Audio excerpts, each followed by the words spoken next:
Ya, maaf tadi terputus ya. Kita lanjut lagi. Nah, bagaimana dengan adanya benda asing dalam hidung? Ya, jadi benda asing dalam hidung ini biasa kita jumpai pada anak-anak. Karena anak-anak memang secara ini dia namanya secara akalnya memang belum ini dia, belum matang ya. Jadi terkadang anak-anak ini sering dia memasukkan benda-benda yang tidak semestinya ke dalam hidung ya. Contohnya baterai ya, baterai kecil itu kadang dimasukin. Kalau anak-anak yang di desa itu dulu pernah saya dapat dia masukin anak keong ya, atau anak apa namanya, ya keong ya, anak keong itu dimasukinnya ke dalam hidungnya, jadi nggak bisa keluar. Nah, pada anak yang sulit berkomunikasi, benda asing ini dapat menyebabkan peradangan, sehingga yang kita temukan pada gejalanya adalah adanya rhinore ya, atau cairan hidung yang keluar. Nah, cairan hidungnya itu dia biasanya satu.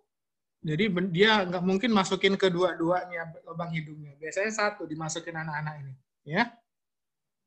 Sehingga yang berair hidungnya itu cuma satu. Nah, ini biasanya kental ya, ingusnya kental seperti itu, hijau ya, berbau. Nah, kemudian waktu kita tekan di pangkal hidungnya ya, kemudian di batang hidungnya juga itu biasanya nyeri karena dia menyebabkan peradangan ya. Nah, kemudian anaknya juga bisa merasakan demam, kemudian kadang juga disertai darah yang keluar, kemudian bersin-bersin juga bisa, karena itu merangsang persarapan bersin ya, benda asing itu.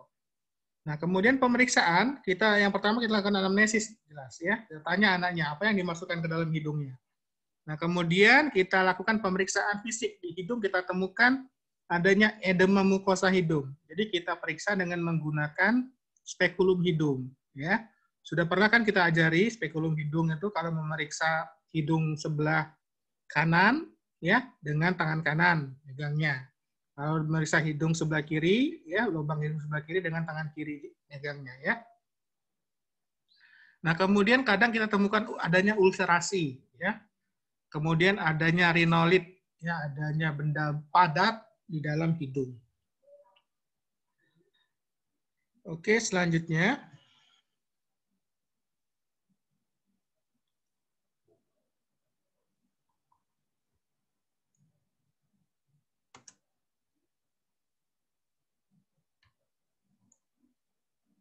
Nah, ini anak-anak itu kadang dia sangat ketakutan karena dia sudah merasa bersalah, ya. Dia sudah takut kepada orang tuanya untuk memberitahu, kemudian dia takut juga dimarahin orang tuanya karena berbuat yang tidak baik gitu ya, memasukkan benda ke hidung. Jadi dia sudah dalam posisi ketakutan. Nah, jelas dia akan melakukan penolakan ya, tidak mau diperiksa, tidak mau ditangani ya. Nah, jadi anak-anak ini harus difiksasi atau harus ini ya, dipeluk dengan erat. Nah, jadi posisinya seperti ini. Jadi dipangku anak-anaknya seperti ini. Jadi tangan yang kiri itu memegang badannya, sedangkan tangan yang dominan, tangan kanan itu memegang kepala anak. Nah, posisi anak disuruh mendongak seperti ini, ya, sehingga kita bisa memanipulasi benda yang ada dalam hidung. Jadi lebih mudah kita memasukkan pengait dan menarik benda yang ada dalam hidungnya. Ya. Nah, pengaitnya tadi kan bentuknya seperti kait, ya. Nah, seperti kait. Nah, itu dimasukkan kalau ini pertama dia harus sejajar dulu, baru kemudian diputar 90 derajat, ya. Nah, komplikasi yang bisa kita temukan adalah yang pertama sinusitis. Nah, dia menyebabkan peradangan dan peradangannya itu bisa sampai ke sinus. Ya. Benda asing tersebut menyebabkan peradangan sampai ke sinusnya. Nah, sehingga akan timbul gejala-gejala sinusitis seperti sakit kepala. Ya. Nah, kemudian bisa juga bendanya tadi terdorong, jatuh ke nasofaring. Nah, dari nasofaring dia jatuh ke faring dan akan sampai ke laring. Ya. Itu dapat menyebabkan benda tersebut teraspirasi masuk ke saluran nafas. Nah, lebih bahaya lagi kalau sudah masuk ke saluran nafas bawah, itu lebih sulit lagi mengambilnya. Jadi diambil dengan endoskopi ya. Nah, ini caranya ya. Nah, jadi bisa dua cara. Kalau kita punya alat yang lebih ini yang di bawahnya lebih bagus ya. Nah, tapi kalau dia besar bendanya ya. Nah, ini nggak bisa dijepit dengan penjepit aligator yang kecil ini. Kita bisa pakai ini ya, menggunakan pengait atau hak ini. Dimasukin menyusuri atap kafum nasi. Jadi disusuri di atap ke atapnya dulu, ke atasnya dulu ya, dalam posisi dia sejajar dengan benda asingnya. Nah, kemudian setelah dia sampai ke belakang, ya, jadi ini harus kita lakukan dengan cara melihat, ya. Jadi memang harus dibuka hidungnya, jangan kita sogrok atau kita tusuk tanpa kita melihat yang di dalam, nggak boleh, ya. Itu kita namanya coba-coba namanya, bahaya. Nah, ini harus dilakukan dengan cara melihat, ya, melihat dari lubang hidung. Nah, tentu kita harus mempunyai sumber cahaya, ada lampu kepala yang bisa kita pakai atau senter, ya. Nah, setelah dia ada di belakang pengaitnya diputar, nah, kemudian dia ditarik keluar. Nah, begitu juga dengan ini ya, dengan menggunakan aligator ini, ya. Nah, ini untuk benda-benda yang lebih kecil biasanya, ya, kertas, ya, atau rumput atau potongan kayu kecil ini bisa kita tarik dengan ini. Tapi kalau baterai itu sulit untuk diambil dengan aligator ini, jadi pakai hak atau pengait ini biasanya. Saya dulu juga pernah, jadi ini masih kuliah, Mbak. Jadi kita bisa mengeluarkan benda asing tersebut dengan dua cara ini ya, menggunakan hak atau menggunakan ini aligator ya.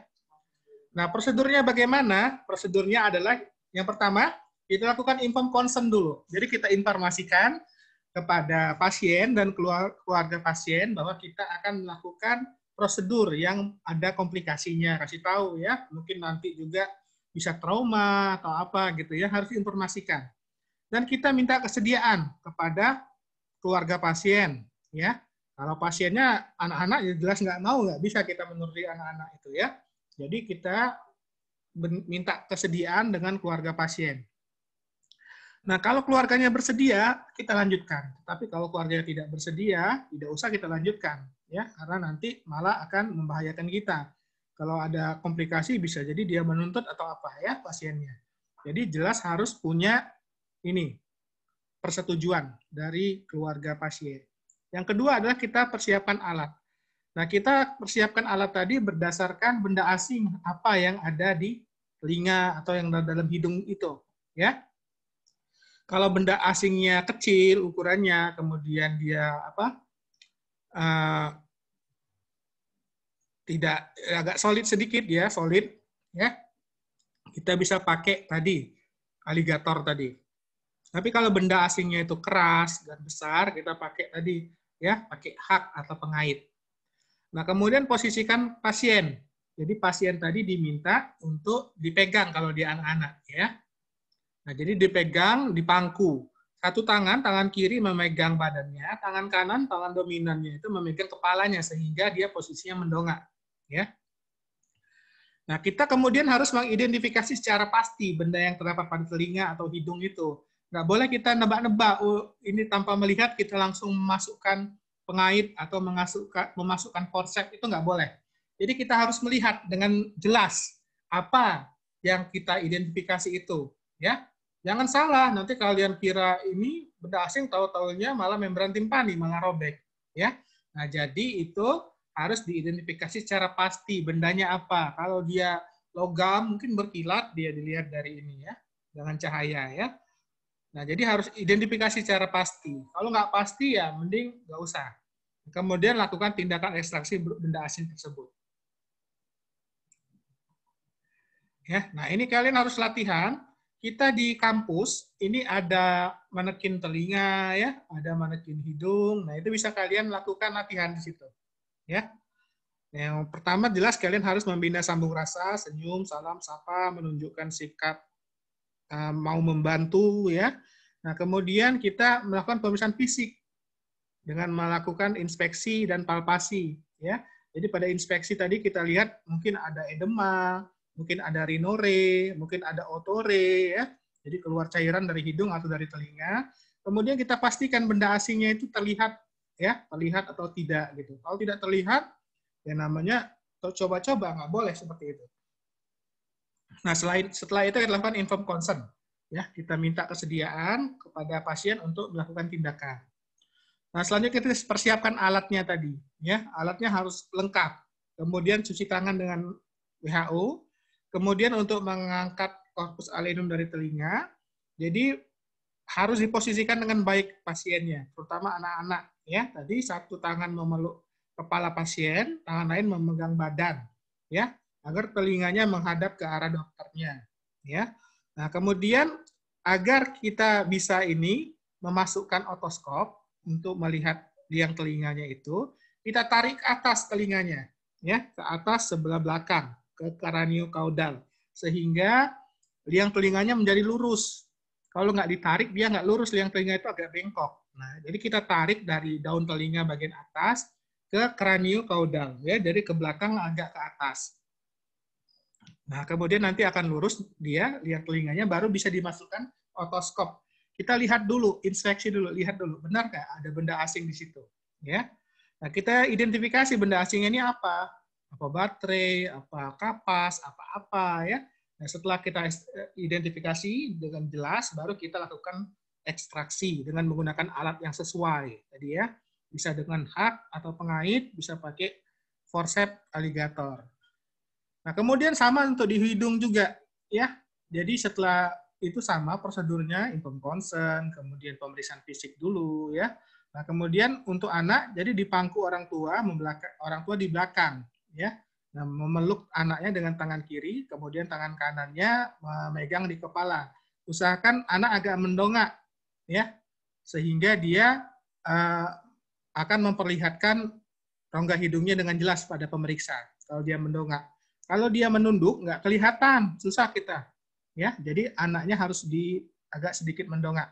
Kalau dia menunduk, nggak bisa kelihatan. Ya.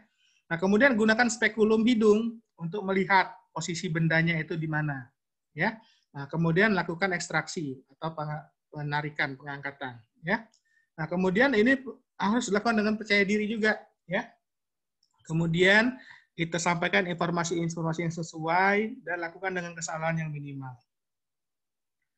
Ya, nah itu seperti itu. Jadi itu ya, mengangkat atau menarik benda asing di hidung atau di telinga. Nah, yang kedua, kalian sebagai dokter umum harus bisa melakukan pemasangan tampon hidung. Jadi pada kondisi-kondisi perdarahan dari hidung, ya, dapat disebabkan oleh berbagai macam pendarahan dari hidung, ya, disebut dengan epistaksis atau mimisan kata orang awam, ya. Nah, keadaan-keadaan yang bisa menyebabkan mimisan atau pendarahan dari hidung, misalkan trauma, terpukul, jatuh, ya. Kemudian kelainan anatomi juga bisa, hidungnya memang ini ya, ada kelainan anatomi, pernah cedera atau apa, jadi hidungnya ada kelainan. Kemudian kelainan pembuluh darah, ya, bisa juga. Infeksi lokal. Jadi infeksi lokal pada hidung itu bisa menyebabkan pendarahan juga. Dia ada rinitis, ya, rinitis, peradangan pada hidung. Atau jadi benda asing juga. Benda asing ini bisa menyebabkan pendarahan pada hidung, tumor, dan pengaruh udara lingkungan. Nah, kelainan sistemik itu penyakit kardiovaskuler seperti darah tinggi, ya. Nah, ini pada orang tua sering kita menemukan mimisan. Itu karena pengaruh tekanan darah tinggi. Kemudian kelainan darah. Nah, ini pada pasien misalkan talasemia, ya, itu sangat kasihan mereka, atau leukemia, di mana mereka memiliki kelainan darah. Jadi pendarahannya sukar berhenti, ya, kekurangan faktor pembekuan pendarahan. Kemudian perubahan tekanan atmosfer, bisa juga kelainan hormonal dan kelainan kongenital. Ini bisa menyebabkan epistaksis. Tapi umumnya pada anak-anak itu karena trauma digaruk hidungnya atau benda asing. Kemudian pada orang tua umumnya disebabkan oleh darah tinggi. Ya. Nah, jenis epistaksis itu ada yang masif, ya. Yang masif ini yang berdarahnya tidak berhenti-berhenti, ya. Jadi dia perlu dilakukan pemasangan tampon. Nah, tujuannya adalah untuk mengkompresi menekan pembuluh darah yang mengeluarkan darah sehingga pendarahannya berhenti. Nah, kalau tidak dilakukan, ini kompresi ini pendarahan akan terus berlangsung. Bisa juga darahnya itu masuk ke saluran nafas, membeku darahnya, nah bahaya juga. Bisa menjadi clotting atau pembekuan di saluran nafas bagian bawah. Ya, jadi dia harus ditampon. Nah, kita nasihatkan kepada pasien kita, kalau dia mimisan, itu jangan ditahan-tahan, pokoknya dihembuskan, ya mimisannya itu ya. Darahnya harus dibuang keluar, jangan dibiarkan di dalam darahnya. Nah, ada juga jenis epistasis laten, di mana pendarahan hidung itu kadang-kadang ini, ya, kadang-kadang berdarah, kadang tidak. Nah, jadi penata laksanaannya cukup dilakukan manuver, ya, yaitu dengan menekan hidungnya ditekan, ya, atau diobservasi saja. Jadi tidak perlu dilakukan tampon. Nah, kalau dia masif, dia berdarah terus, ini perlu dilakukan tampon, pemasangan tampon hidung. Nah, ini ya anatomi dari rongga hidung, ya. Nah, ini arteri-arteri yang ada di rongga hidung, ya. Di depan itu ada arteri ethmoidalis anterior. Nah, ini dia akan mempendarahi bagian hidung depan sampai ke labial atau ke bibir atas, ya. Nah, kemudian ada yang namanya arteri spheno-palatina, ya. Spheno-palatina. Nah, ini arteri ini. Ini arterinya besar sehingga sering dia berdarah juga di sini, ya. Nah, dia antara arteri spheno-palatina dengan arteri ethmoidalis anterior. Nah, ini ada area kecil namanya, ya, atau disebut dengan plexus Kisselbach. Nah, ini yang biasa menyebabkan perdarahan karena trauma atau dikorek hidungnya, ya, atau dia ngupil, gitu bisa juga, ya. Nah, jadi kita tujuannya adalah untuk melakukan kompresi pada arteri-arteri seperti ini. Jadi yang berdarah dari hidung itu arteri, ya. Kalau arteri itu pancurannya deras, beda dengan vena. Kalau vena dia tidak terlalu masif berdarahnya, tapi kalau arteri dia menyemprot darahnya, ya. Darahnya itu mengucur deras. Nah, pada bagian anterior tadi kebanyakan dari plexus Kisselbach tadi, ya, antara ini arteri ethmoidalis anterior dengan lanjutan dari arteri spheno-palatina anterior, ya, bagian depan. Nah, kemudian biasanya pendarahan pada septum anterior ini ringan dan berhenti dengan sendirinya. Jadi cukup ditekan aja cuping hidungnya itu ditekan, ya, hidungnya itu ditekan berapa lama bernapas dari mulut. Nah, nanti dia akan berhenti kalau dia cuma terjadi di sini, di plexus Kisselbach. Nah, tapi kalau di belakang, di sini, di arteri spheno-palatina, ya, nah ini pendarahannya lebih hebat, jarang berhenti sendiri. Nah, ini biasanya pada tadi orang-orang hipertensi, ya, orang-orang hipertensi atau ada kelainan pendarahan seperti thalassemia, anemia, ya, kelainan darah. Nah, itu dia jarang berhenti di situ. Jadi ini perlu dilakukan pemasangan tampon, ya, tampon hidung. Nah, ini sama ya, jadi pendarahan bisa dua. Dan di atas itu pendarahan plexus Kisselbach, ringan biasanya. Nah, tapi yang di belakang itu, yang di bawahnya itu pendarahan arteri spheno-palatina. Itu yang lebih berat. Nah, pasien dengan epistaxis, ada pendarahan dari hidung ini, kita periksa dengan posisi duduk tegak. Jadi biarkan darah mengalir keluar dari hidung, sehingga bisa dimonitor. Nah, kemudian kalau keadaannya lemah, pasien bisa duduk atau setengah duduk. Kepalanya agak tinggikan. Nah, pada anak dia dipangku, jangan dipeluk. Dipangku dan tangannya dipeluk, maksudnya. Ya, kemudian kepala dipegang, agak tegak, mendongak sedikit anaknya, ya, jadi dia tidak bergerak-gerak. Nah, kemudian sumber pendarahan dicari dengan membersihkan hidung dari darah dan bekuan darah dengan bantuan alat penghisap. Jadi ya, ada suction, ya, untuk menghisap bekuan darah. Nah, kita lihat melalui spekulum hidung, ya, itu sumber pendarahannya di depan atau di belakang.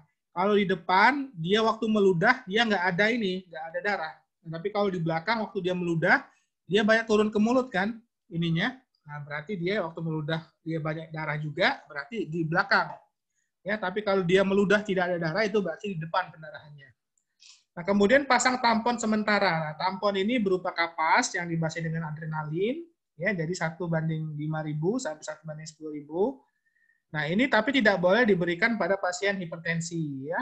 Dengan adrenalin dia akan semakin ini tinggi tekanan darahnya. Nggak boleh pada pasien hipertensi.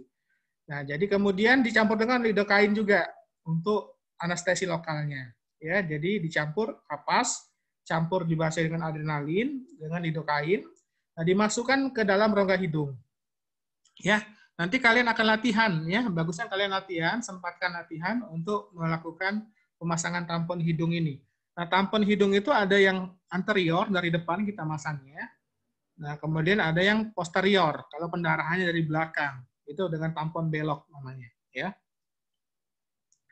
Nah, kemudian tampon ini dibiarkan selama 10 sampai 15 menit.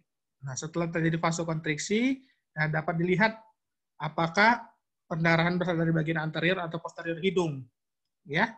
Nah, jadi setelah dia vasokonstriksi bisa kita lihat itu darahnya dari depan atau dari belakang dengan melakukan ini, ya, pemeriksaan menggunakan ini, ya, spekulum hidung, ya. Nah, kalau dia pendarahannya dari depan, dari plexus Kisselbachnya itu yang berdarah, arterinya itu yang robek, ya. Nah, ini biasanya berhenti sendiri dengan penekanan hidung. Jadi di hidungnya ditekan dengan kedua jari, ya, jempol dan jari telunjuk ditekan selama 10 sampai 15 menit. Nah, jika tidak berhasil dilakukan kaustik. Jadi kita bakar, ya, dengan larutan AgNO 3 25 sampai 30%, ya. Albotil istilahnya, ya, pakai albotil gitu, ya. Nah, ini dibakar, dilakukan kaustik itu dengan cairan tersebut sehingga pendarahannya berhenti. Apabila tidak berhasil pemasangan tampon anterior, maka akan dibuat dari perlu dilakukan pemasangan tampon yang permanen, ya. Yang ini maksudnya apa, yang lebih lama. Jadi bisa dibiarkan selama sehari sampai 2 hari. Nah, ini dibuat dari kapas atau kasa yang diberi pelumas vaselin. Jadi kasih pelumas vaselin, kasanya itu dicelup dengan vaselin atau salep antibiotik. Nah, biar nanti dia tidak lengket dengan mukosa hidung waktu dilepas. Kalau dia nggak pakai vaselin, nanti dia akan lengket. Waktu ditarik, dia berdarah lagi. Ya, tapi kalau dia pakai vaselin, nah dia tidak akan lengket dengan mukosa hidung. Kemudian pemakaian pelumas ini agar tamponnya lebih mudah dimasukkan dan tidak menimbulkan pendarahan atau gesekan, ya, pada saat tampon dimasukkan atau dicabut. Nah, tampon itu yang dipakai adalah roll, kasa, ya. Jadi kasa sehingga kita buat menyerupai pita yang lebarnya kira-kira 0,5 senti. Nah, diletakkan berlapis-lapis mulai dari dasar sampai ke puncak rongga hidung. Jadi dari bawah dulu kita isi, kita masukkan, ya. Terus masukin, terus sampai dia padat, sehingga dia akan mengisi seluruh rongga hidung. Ya, dari bawah dulu ngisinya sampai nanti ke atas. Tampon ini bisa 2 hari kita pertahankan, dan harus dikeluarkan setelah 2 hari harus diganti. Karena tamponnya itu kan bisa jadi tempat tumbuhnya kuman. Kalau tidak dibuang dalam 2 hari, bisa menyebabkan infeksi malah. Ya. Nah, kalau pendarahan masih belum berhenti, dipasang tampon yang baru. Jadi setelah 2 hari, kalau masih berdarah hidungnya, dilakukan pemasangan tampon anterior lagi. Ya. Jadi setiap 2 hari sekali diganti. Nah, cara mempersiapkan tampon roll ini, jadi vaselin salep dipanaskan dalam wadah sehingga mencair. Nah, kemudian tampon roll tadi dicelupkan, ya, kasa yang sudah digulung jadi dicelupkan. Ya, kemudian dibolak-balik agar vaselinnya melekat secara merata. Nah, kemudian diangkat dan dibiarkan dingin sehingga vaselin pada tampon roll akan membeku kembali. Nah, jadi dengan adanya vaselin ini dia melapisi kasa agar tidak melukai mukosa hidung dan tidak dia menempel di mukosa hidung, waktu ditarik juga tidak menimbulkan gesekan atau pendarahan, ya. Nah, seperti ini caranya, ya. Jadi kita masukkan dulu kasa yang paling ujung itu ke bagian bawah dulu, ya, didorong sampai ke belakang, sampai ke belakang benar kasanya. Nah, kemudian pinsetnya dikeluarkan, nah, kemudian ujung kasa yang lain dimasukkan lagi, ya. Nah, kemudian dikeluarkan, dimasukkan lagi. Nah, ini terus diisi sampai ini dia, ya, sampai dia penuh rongga hidungnya. Jadi dari bawah ngisinya, dari bawah terus dimasukin terus sampai dia penuh rongga hidungnya. Kasanya nggak bisa masuk lagi. Nah, dengan diadakan kompresi ini, penekanan ini, maka arterinya nanti akan terkompresi, pendarahan akan berhenti. Ya, ini lama pemasangan maksimal 2 hari. Kalau dia lebih dari 2 hari harus diperiksa lagi dan diganti kalau dia masih berdarah. Ya. Nah, ini prosedur pemasangannya, ya, pasien disuruh bernapas dari mulut, ya. Kemudian kita lakukan ini, ya, pembuatan kasanya dulu, ya. Kemudian dengan pinset yang bayonet ini, pinset bayonet. Nah, ini untuk memegang ujung kasanya. Nah, kemudian rongga hidung itu dibuka dengan spekulum hidung, ya. Nah, kemudian dimasukkan tadi dari mengisi bagian bawah rongga hidung sehingga penuh, baru sampai ke atas, sampai rongga hidung bagian atas. Nah, kemudian sisakan sedikit, ya, sisakan sedikit di ujungnya. Jadi waktu mau ditarik, dia ada ujungnya, ya. Jangan dimasukin semua, nggak ada ujungnya, nanti susah. Nanti malah mengeluarkannya lebih susah, ya, karena tidak ada ujung yang kita tarik. Nah, jadi ujungnya harus sedikit keluar. Jadi waktu menariknya gampang, ya. Nah, kalau pendarahannya di belakang, nah jelas kita harus melakukan penamponan dari belakang, karena yang tadi berdarah arteri spleno-palatina, bukan arteri yang itu tadi ethmoidalis anterior, bukan, ya. Tapi arteri spleno-palatina itu yang berdarah dari belakang.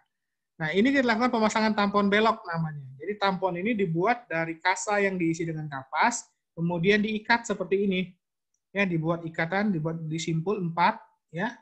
Nah, kemudian dipadatkan. Jadi bentuk kubus atau bulat. Diameternya paling tidak 3 cm. Ya.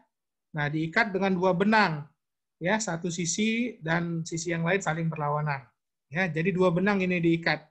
Kemudian ada benang satu lagi untuk menarik. Jadi benangnya ada 3. Ya. Benangnya ada 3. 2 nanti akan dikeluarkan dari lubang hidung, benangnya, satunya akan digunakan untuk menarik nanti waktu untuk melepas tamponnya, ya. Nah, dapat juga ini diganti dengan kateter, yang di kateter urin itu yang dimasukkan dalam lubang hidung, kemudian ditiup, ya. Nah, ini membantu, ya, kateternya ini, ya. Nah, ini memasangnya adalah untuk membantu kita menarik talinya nanti, ya. Jadi kateternya ini kan dia sifatnya lembut, ya. Jadi dia waktu masuk ke rongga hidung dia tidak melukai. Nah, ini dimasukkan dari lubang hidung, kemudian terus didorong sampai dia keluar melalui orofaring. Nah, apabila dia sudah nampak dari dalam mulut di orofaringnya, kemudian ditarik keluar melalui mulut. Nah, ujung dari kateter ini nanti akan kita ikat, ya, dengan benang pada tampon beloknya. Nah, kemudian ditarik kateternya sehingga benangnya juga ketarik, ya. Nah, kemudian nanti baru benangnya itu diikat di depan nantinya sehingga tampon beloknya itu akan memenuhi daerah orofaring dan nasofaring maksudnya, ya, memenuhi daerah nasofaring. Benang yang lain yang keluar dari mulut diikatkan secara longgar pada pipi pasien, ya. Nah, jadi benangnya ini yang dari dalam mulut ini harus dijaga, jangan sampai dia putus atau hilang. Jadi ini digunakan untuk menarik tampon beloknya nanti, ya, biar gampang. Nah, ini nih caranya, ada gambarnya, ya. Jadi pertama kita masukkan dulu kateter dari hidungnya, ya, 2 kateternya kiri dan kanan dimasukin dari hidung. Nanti kateternya akan masuk ke ini nasofaring, kemudian akan terlihat dari mulut masuk ke orofaring. Nah, kemudian ini kita tarik keluar, ya. Nah, ujung dari kateternya ini kemudian kita ikatkan dengan tali. Ada 2 tadi kateternya kan yang keluar dari hidung kiri dan lubang hidung kanan. Nah, kemudian diikat, ya. Nah, kemudian setelah itu ditarik, ya. Nah, ditarik ininya tamponnya sehingga dia nanti akan masuk ke nasofaring, ya. Nah, kemudian ditarik. Nah, kemudian di depan ini kita ikat dengan gulungan kasa, ya, sehingga dia ada efek menarik, ya, sehingga tamponnya ini akan benar-benar tinggal di nasofaring dia. Nah, kemudian ujung benang yang keluar dari mulut tadi, ini diikatkan di depan boleh atau ke telinga boleh. Nah, nanti ini digunakan untuk menarik tampon belok saat dilepas. Ya, gampang ini sebenarnya, nggak susah. Ya. Nah, ini bisa dia satu hidung, tapi bagusnya sih dua hidung, ya, memasukkan kateternya itu. Jadi talinya itu nanti akan keluar dari dua hidung ini. Nah, kemudian talinya itu ditarik dan kemudian diikatkan dengan kasa di depan ini, pembatas hidungnya ini, ya. Nah, sedangkan tali yang keluar yang di belakangnya ini, tali yang keluar dari mulut, ini ditempelkan di telinga atau di pipi dengan ini plester, sehingga nanti waktu menariknya gampang. Kalau nggak ada tali ini, nariknya susah, ya. Jadi tali ini harus penting, tali ini untuk menarik. Nah, sama ini 2 hari juga, ya, tampon belok ini pemasangannya. Jangan lebih dari 2 hari. Kalau lebih dari 2 hari harus diganti. Kalau dia ternyata masih berdarah, dipasang lagi, ya, seperti itu. Nah, ini tampon sudah anterior, dia posterior. Jadi 2 kali pemasangannya ini, ya. Pertama dipasang dulu yang posterior dulu tadi dengan cara memasukkan kateter, ya, dari 2 rongga hidung, 2 lubang hidung. Nah, kemudian nanti keluar dari mulut, kateternya diikat dengan tali yang tampon ini. Kemudian nanti ditarik, baru dia akan menampon bagian belakang nasofaring. Nah, setelah dilakukan pemasangan itu baru dimasukkan tampon anterior. Nah, ini double ini, ya, double. Di depan ditampon, di belakang juga dipasang tampon, ya. Nah, ini untuk pendarahan yang masif tadi, ya. Jadi ini digunakan 2 metode, tampon anterior dan tampon posterior. Nah, ini bisa menggunakan balon atau kateter Foley, ya. Jadi ada kateter khusus, bukan untuk kateter yang ini, ya. Tapi kateter Foley, ya, bisa ada balonnya, ya. Ya, ini yang biasa kita gunakan untuk kateter di ini uretra, ya, bisa juga ternyata, ya. Nah, jadi kita lakukan ini, memasukkan kateternya dari rongga hidung. Nah, kemudian setelah dia ada di orofaring, kemudian dikembangkan ininya, balonnya. Nah, setelah dia dikembangkan balonnya dengan air di 20 cc, ya, kemudian ditarik ke atas ke arah anterior sehingga dia akan menutup rongga hidung bagian belakang atau nasofaring. Nah, jika dorongan terlalu kuat pada palu temula atau terasa sakit, ya, jadi dikurangin tekanannya. Balonnya tadi dikurangin airnya, ya. Jadi maksimal 20 ml isinya. Nah, kemudian selanjutnya dipasang tampon anterior dan kateter difiksasi dengan menggunakan kain kasa yang diletakkan pada cupi hidung. Ya, seperti ini.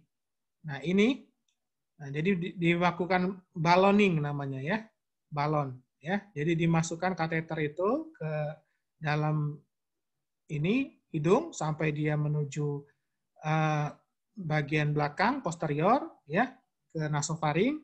Nah, kemudian ditiup balonnya dengan menggunakan air salin 10 sampai 20 cc atau mililiter, ya. Nah, kemudian dia setelah itu baru ditarik. Nah, ini ujungnya difiksasi. Nah, setelah itu baru dilakukan pemasangan tampon anterior, ya. Nah, jadi pada yang berat ini diperlukan pemasangan 2 tampon, posterior dan anterior pada pendarahan yang masif.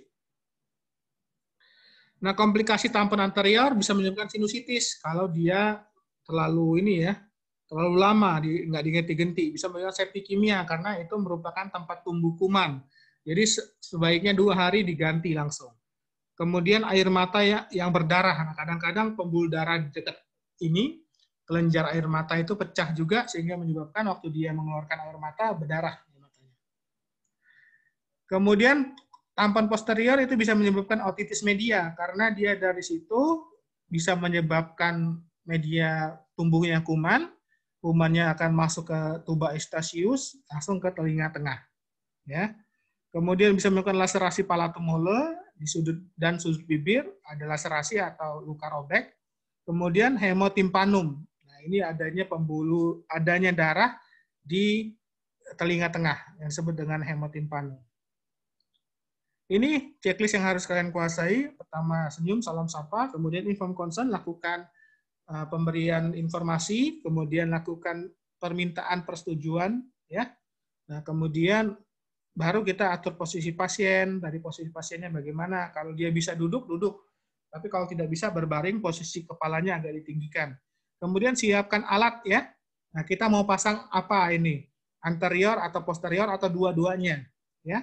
Kalau yang anterior perlu kasa gulung yang panjang yang sudah diberikan vaselin. Kalau yang posterior kita buat tampon belok atau dengan menggunakan balon, menggunakan kateter tadi. Kemudian cuci tangan WHO, pakai handscoon. Kemudian tadi kita menentukan jenis epitaksis, ya. Jenis epistaksisnya ini apa? Yang depan apa yang belakang?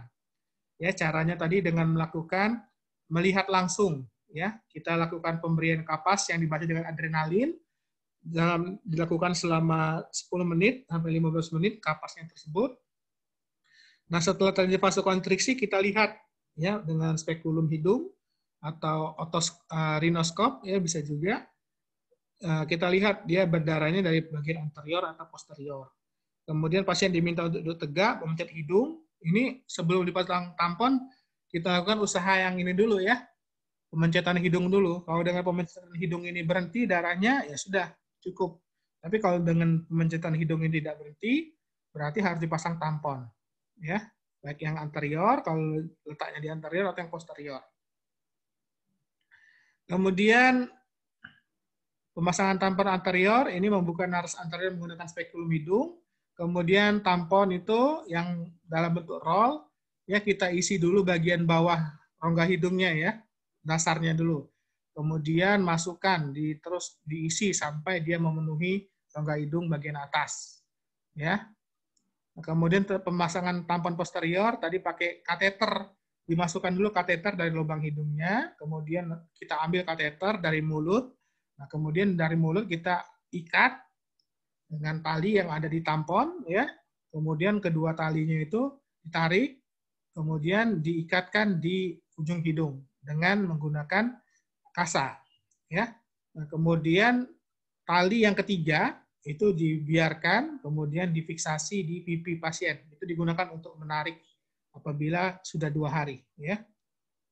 Nah, kemudian kateter tampon Foley ini lebih mudah, ya.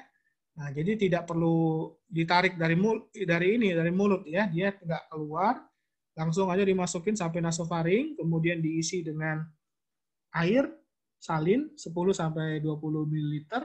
Nah, kemudian setelah dia terisi penuh baru ditarik. Nah, apabila nyeri atau dia berdarah masih, ya, nah itu perlu dievaluasi lagi. Kalau dia terlalu nyeri, dikurangin tekanan airnya. Kemudian fiksasi tampon anterior dan kateter dengan kasa yang dilekatkan pada cuping hidung. Nah, inilah keterampilannya yang harus kalian kuasai. Ada pertanyaan mungkin?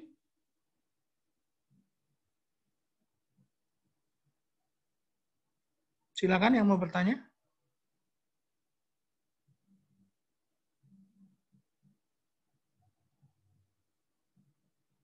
Silakan.